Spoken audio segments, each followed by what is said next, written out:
Assalamualaikum warahmatullahi wabarakatuh. Perkenalkan, kami dari kelompok 2. Saya Febi Anuyudistiara dengan NIM 11324-102.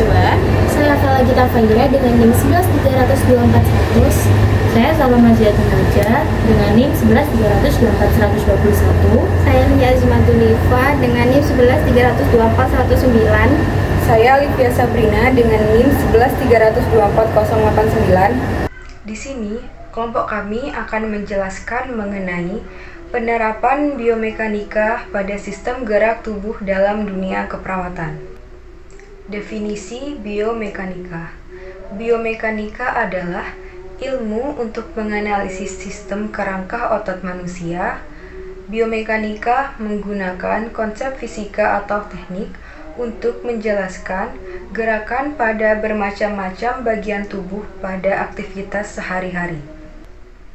Ruang lingkup biomekanika ada 3. Yang pertama, rehabilitation mekanik, yaitu biomekanika yang mempelajari pola gerak orang yang mengalami cedera. Yang kedua, yaitu equipment design, yaitu biomekanika yang mempelajari desain peralatan yang digunakan dalam olahraga. Yang ketiga, yaitu sport mekanik, ilmu biomekanika yang digunakan untuk meningkatkan efisiensi gerak atlet ketika menampilkan cabang olahraga.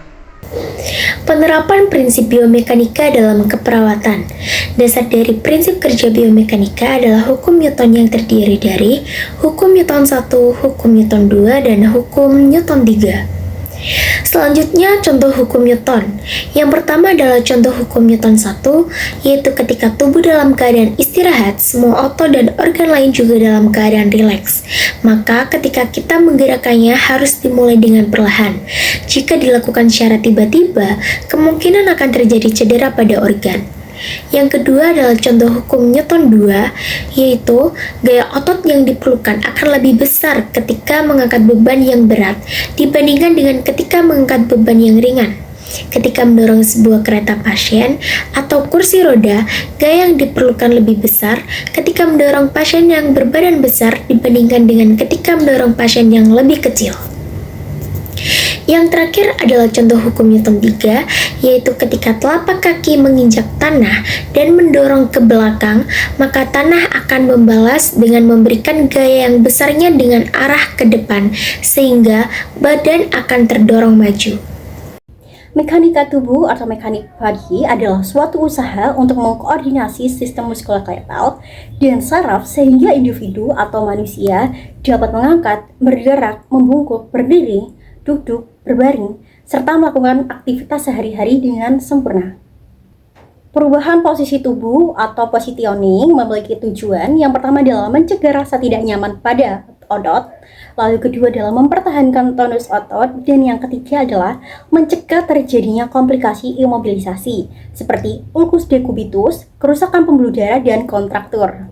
Lalu kemudian ada macam-macam posisi. Yang pertama ada posisi supinasi, di mana pasien berbaring dengan kepala dan bahu sedikit elevasi dengan menggunakan bantal.